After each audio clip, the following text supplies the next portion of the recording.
Welcome back to Voices of Our Times, the podcast that explores the stories shaping society and the world around us. Today, we're diving into a topic that sits at the crossroads of youth, military service, and international dynamics, with a special focus on Russia. We'll explore how the Russian army appeals to young people through innovation, uncover social attitudes toward military service and the challenges it faces, and finally, examine a controversial development: the recruitment of youth from Africa to support Russian military-industrial needs amid ongoing conflict. Let's begin by looking at the role of the Russian armed forces in national security and how they attract young people today. Dmitry Abzalov, a political scientist and president of the Center for Strategic Communications, recently shared his insights.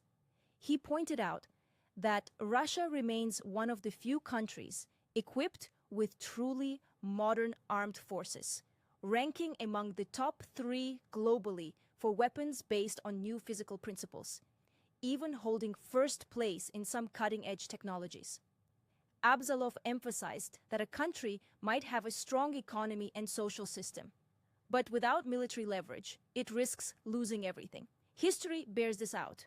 Yugoslavia was once an economic powerhouse, but severely weakened without a strong military presence.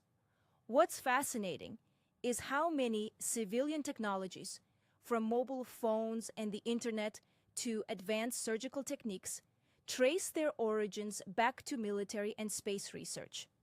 The military remains a powerful engine for innovation, and Russia's defense sector is particularly efficient, generating more impact per defense dollar than the United States. But the benefits of the military go beyond just hardware. The Russian military has started actively engaging with the generation born after 2000, often called Zoomers. They've created youth-centric programs like Yunarmia and organized tournaments with real tanks and the latest equipment. This taps into popular gaming culture, such as Call of Duty or Battlefield, but brings it into the real world of military technology. The goal is to make the army a platform for youth motivated not only by duty or honor, but also by cutting-edge innovation. Abzalov also highlighted the geopolitical landscape, noting that the so-called collective West is not a monolith. He encourages Russia to engage selectively with different Western groups, maintaining dialogue rather than isolation. Above all, he views the army as a place where young people can become highly competent and competitive in many aspects of life, supported by quality education, modern media, and better integration between military and civilian life. Switching gears, let's focus on how young people in Russia personally feel about military service. Dr. A. Belugusheva conducted sociological research involving 30 young men, both those who served and those who didn't, revealing some challenging truths.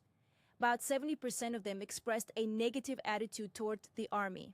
They feel it has lost prestige, pointing to outdated equipment, poor living conditions, and insufficient supplies. When asked what obstructs development, responses were split. Some blame the system itself, especially staff attitudes and corruption, while others blame conscripts. So, why don't more young people want to serve? The majority say they don't want to waste their time. Among those who had served, 65% regretted it, while only 20% found it a meaningful stage in their lives. A major issue cited is dedovshchina, a term for hazing and hierarchical abuse, which remains a significant negative factor. Many also associate army service with poor food, disorder, and corruption, feelings that continue to undermine the army's prestige. The study suggests that improving living conditions, modernizing equipment, ensuring fair treatment, and strengthening anti-corruption efforts could boost both motivation and effectiveness. Interestingly, some young men would prefer to buy out of conscription or would serve voluntarily on contract if conditions improved. This research paints a picture of a generation caught between traditional expectations and modern realities, seeking meaningful and respected service, or avoiding it altogether. Now, turning to a broader and more complex issue. The Ukrainian Defense Intelligence reports Russia's intensified recruitment of foreign youth, especially from Africa, to address labor and military shortages amid ongoing conflict.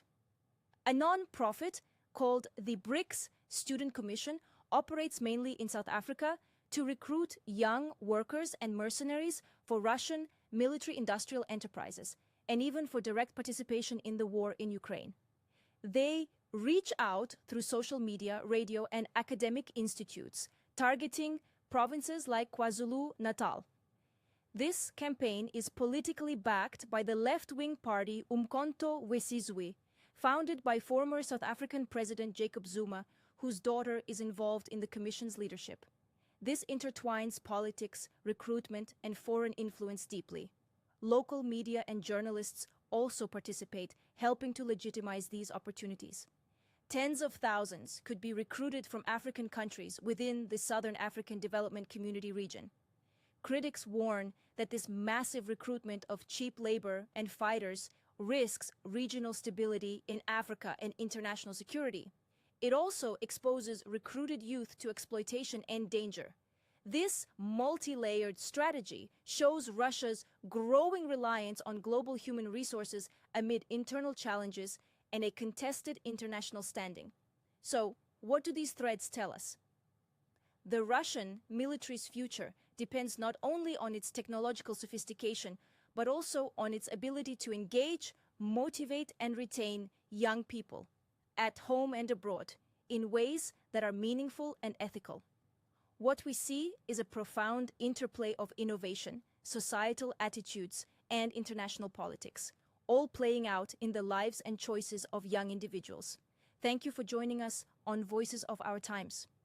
Today's episode invites us to reflect on how militaries evolve beyond mere defense, becoming platforms of innovation, cultural engagement, and geopolitical strategy, all while fundamentally shaping the lives and futures of young people. If this episode sparked your curiosity, share it with your community and subscribe for more stories that connect local experiences with global trends. Until next time, stay curious and engaged.